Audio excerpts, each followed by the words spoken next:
नमस्कार साथीहरु, म राजु पौडेल। शेयर शिक्षा सिकौं र सिकाउँ भन्ने हाम्रो अभियान अन्तर्गत आज पनि म तपाईहरु सम्पूर्ण लगानीकर्ता साथीहरुलाई यो stockguru YouTube च्यानलमा हार्दिक स्वागत गर्न चाहन्छु।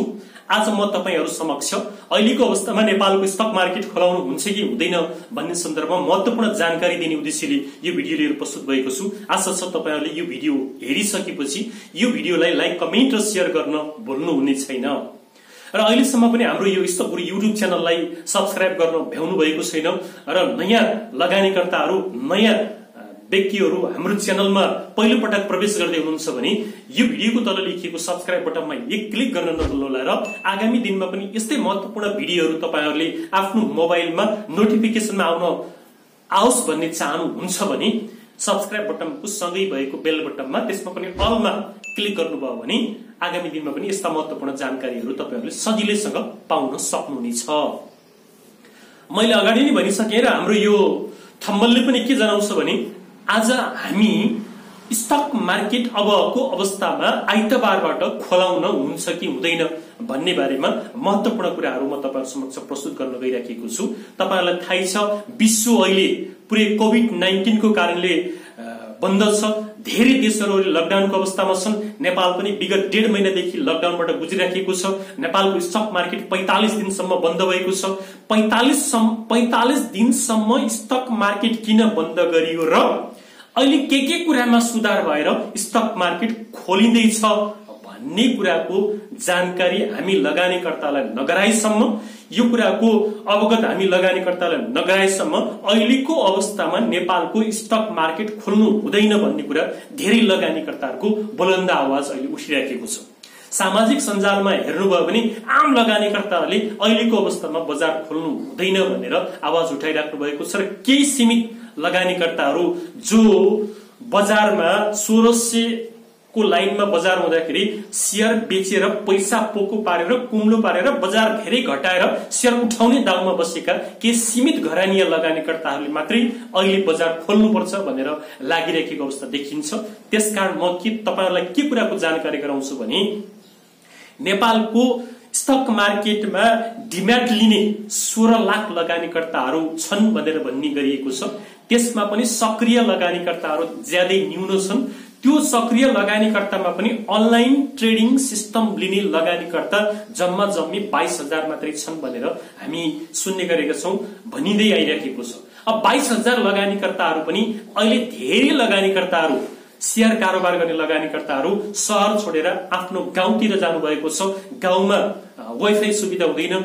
वाइफाई सुविधा नभइसकेपछि अनलाइन सिस्टम चलाउन मिल्दैन। अनलाइन सिस्टम चलाउन नमिलिसकेपछि त्यहाँबाट शेयर खरिद बिक्री गर्न सकिँदैन। र अर्को कुरा, टीएमएस सिस्टम लिएर मात्रै हामीले शेयर कारोबार पूर्ण रूपमा गर्न सक्दैनौं।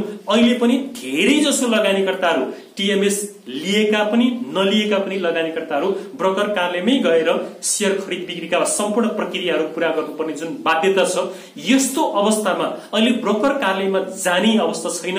देश लकडाउनको अवस्थामा छ। बाहिर आवत जावत गर्न पाइदैन। आवत जावत गर्नको लागि पास चाहिन्छ। पास भए पनि अहिले थानकोटमा रोकेर नेपाली जनतालाई काठमाडौँ छिर्न नदिएको घटनाहरू हामीले न्यूजहरू सुनिराखेका छौं। यस्तो अवस्थामा यदि शेयर बजार खुलाइयो भने यो सबैभन्दा शेयर बजारको इतिहासमा कालो दिन हुनेछ, दुर्भाग्यको दिन हुनेछ।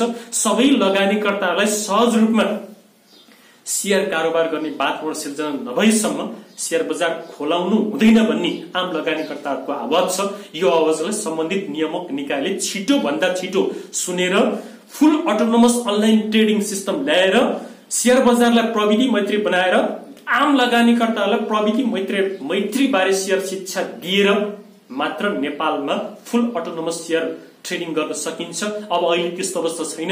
45 दिनसम्म के कुरामा सुधार गरियो, यी कुरामा हामीले सुधार गरेर शेयर बजार खोल्दै छौं भन्ने कुरा पनि कहीँ कतै आइराखेको छैन। यदि त्यस्ता कुराहरुमा सुधार भएको छ भने सम्बन्धित नियामक निकायले त्यो कुरा हामीलाई अवगत गराउनु पर्यो। हामीले यी कुरामा सुधार गरेर शेयर बजार खोल्न लागेका हौं भनेर लगानीकर्तालाई एउटा विश्वस्त दिनु पर्यो।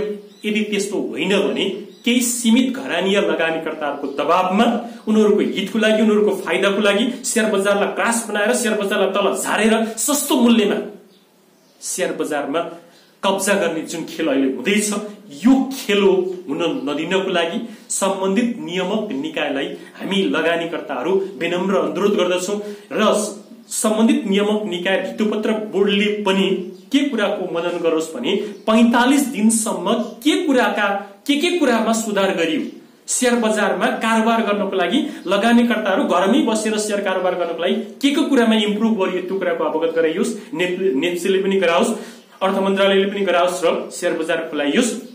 यदि त्यस्तो होइन भने अहिले आइपीएस अकाउन्ट भएकाले, मेरो शेयरको सुविधा भएका र टीएमएस सिस्टम लिएकाले मात्रै शेयर कारोबार गर्न पाउने, अरूले कारोबार गर्न नपाउने भन्ने जुन कुरा आइराखेको छ, यो कुरामा मेरो घोर विरोध छ, घोर भर्त्सना छ। सबै लगानीकर्ताले कारोबार गर्न पाउनुपर्छ, सबै लगानीकर्ताहरूको पहुँच शेयर बजारमा हुनुपर्छ। अहिले मेरो शेयरको सुविधा लिने केही व्यक्तिहरू धेरै भए तापनि आइपीएस अकाउन्ट खोल्ने व्यक्तिहरूको संख्या ज्यादै न्यून छ। टीएमएस सिस्टमको लिनेको अघि नै मैले भने 22,000 मात्र संख्या पुगेको छ। यस्तो अवस्थामा 1% मान्छेलाई मात्रै यो जुन बजार खुलाइँदैछ, ती 1% मान्छे भनेका ठूला घरनीय लगानीकर्ता हुन्। उनीहरूको कब्जामा शेयर बजार हस्तान्तरण गरिँदैछ, साना लगानीकर्तालाई शेयर बजारबाट भगाइँदैछ। मैले धेरै पटक भने नेपालको अर्थतन्त्र र शेयर बजारको सम्बन्ध विपरीत छ भन्ने गरिएको छ। अर्थतन्त्र शेयर बजारको ऐना हो, शेयर बजार अर्थतन्त्रको ऐना हो भनेर जुन भन्ने गरिएको छ, त्यो अवस्था लागू हुँदैन। कतिपय अवस्थामा अर्थतन्त्र नकारात्मक हुँदा पनि शेयर बजार सकारात्मक हुन्छ, अर्थतन्त्र सकारात्मक हुँदा पनि शेयर बजार नकारात्मक भएको पनि पाइन्छ। नेपालको सन्दर्भमा त झन् यो ज्यादै भएको पाइन्छ। त्यसकारण साना लगानीकर्ताहरू, मझौला लगानीकर्ताहरूलाई पनि म के विनम्र अनुरोध गर्दछु भने अहिले अर्थतन्त्र एकदमै क्रास हुने भयो, तहस नहस हुने भयो, त्यसको प्रत्यक्ष असर शेयर बजारमा पनि पर्छ भनेर अतालिएर सस्तो मूल्यमा शेयर बेचेर बजारबाट पलायन हुनुपर्ने अवस्था छैन। अर्थतन्त्र नकारात्मक हुँदा शेयर बजार सकारात्मक हुन सक्ने अवस्था पनि छन्। के कारणले अहिले शेयर बजार सकारात्मक हुन सक्छ, किन शेयर बजारमा धेरै लगानीकर्ताहरूले अहिले लगानी गर्न सक्छन् भन्ने सन्दर्भमा मैले यसभन्दा अगाडि एउटा भिडियो बनाएको थिएँ। त्यो भिडियो हेर्न भ्याउनु भएको छैन भने माथिको आई बटनमा त्यो भिडियो मैले राखेको छु, त्यो भिडियो पनि हेर्न सक्नुहुन्छ।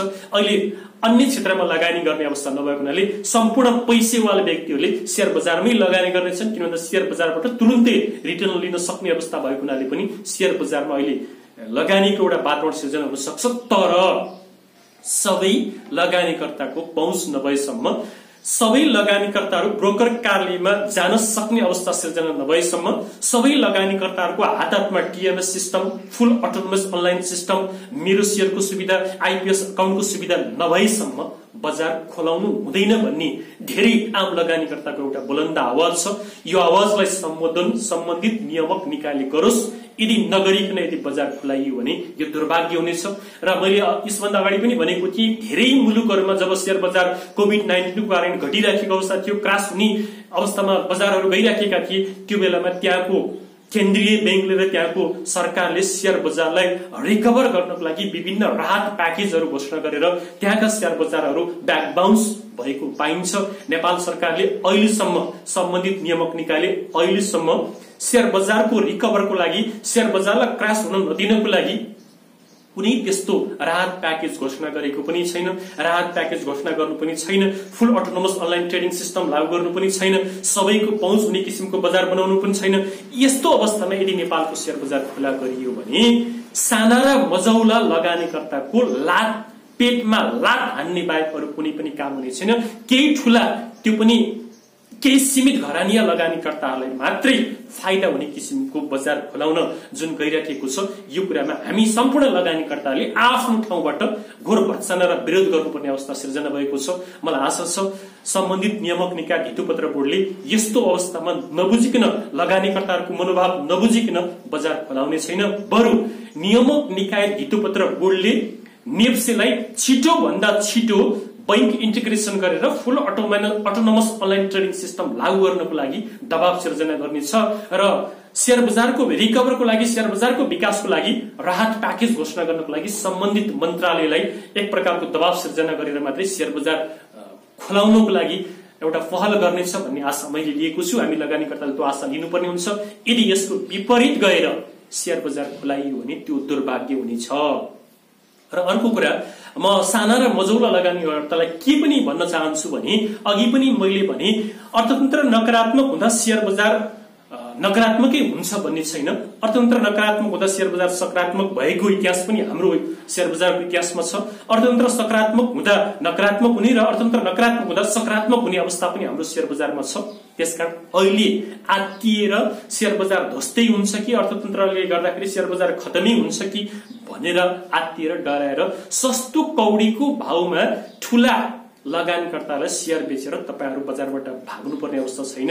अहिले तेस्रो त्रैमासिक रिपोर्ट विभिन्न कम्पनीहरूले प्रस्तुत गरिराखेका छन्। धेरै जसो कम्पनीहरूले प्रस्तुत गरेको रिपोर्ट पनि अत्यन्तै सकारात्मक आइराखेका छन्। एका दुई कम्पनी बाहेक जस्तै वाणिज्य बैंकमा अहिलेसम्म रिपोर्ट प्रस्तुत गरेको वाणिज्य बैंकहरुमा बैंक अफ काठमाडौँ बाहेक सबै बैंकहरुको रिपोर्ट राम्रो छ। मलाई आशा छ धेरै जसो बैंकहरु 90% भन्दा माथि बैंकहरुको रिपोर्ट राम्रो आउनेछ, सकारात्मक आउनेछ। त्यसैगरी माइक्रो फाइनान्सले त गत वर्ष भन्दा अझ उत्कृष्ट रिपोर्ट प्रस्तुत गरिराखेका छन्। तपाईले देखिराख्नु भएको छ। हाइड्रोको भविष्य राम्रो छ, इन्स्योरेन्स कम्पनीको भविष्य राम्रो छ। अब धेरै आम लगानीकर्ताहरूलाई, आम जनतालाई के भइराखेको छ भने यस्ता विभिन्न संक्रमणबाट बस्ने हो भने इन्स्योरेन्स गर्नुपर्ने हुन्छ भन्ने एउटा चेतनाको विकास हुँदै गइरहेको छ। इन्स्योरेन्स कम्पनीको आगामी दिनहरू एकदमै राम्रो छ। त्यसकारण बजारबाट अब बजार खतमै हुने हो कि बजार क्रासै हुने हो कि भनेर भाग्नु पर्ने अवस्था छैन। कम्पनीहरुको रिपोर्ट तेस्रो त्रैमासिक रिपोर्टमा त्यस्तो नकारात्मक असर देखिने छैन।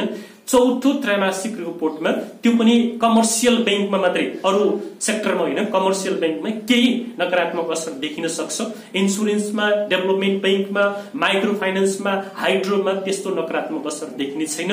त्यसकारण तपाईहरु आत्तिनु पर्ने अवस्था अहिले आएको छैन भन्ने मलाई लाग्दछ। यदि बजार खुलिहाल्यो, सन्डेबाट आइतबारबाट यदि बजार खुल्यो भने त्यसबाट आत्तिएर शेयर बेचेर सस्तो भावमा बेचेर शेयर बेचेर भाग्नुपर्ने अवस्था छैन।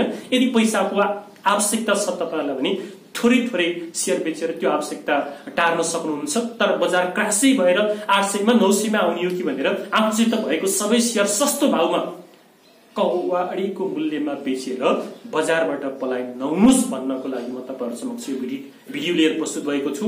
र मैले सम्बन्धित नियामक निकायलाई पनि अघि पनि भने के अनुरोध गर्दछु भने 45 दिनसम्म किन बजार बन्द गरियो, किन 45 दिनसम्म किन हाम्रो सम्पत्ति बन्धकमा राखियो र 45 दिनपछि के कुरामा सुधार भएर अहिले बजार खुलाइदैछ। सबै लगानीकर्ताको पहुँचमा यदि बजार पुगेको हो भने यो कारणले अहिले बजार पहुँचमा पुगेको छ, त्यसकारण हामी खुलाउँदै छौं भनेर भनियोस्। होइन भने गाउँमा पुगेका लगानीकर्ताहरू सहर फर्कन पाउनु पर्यो।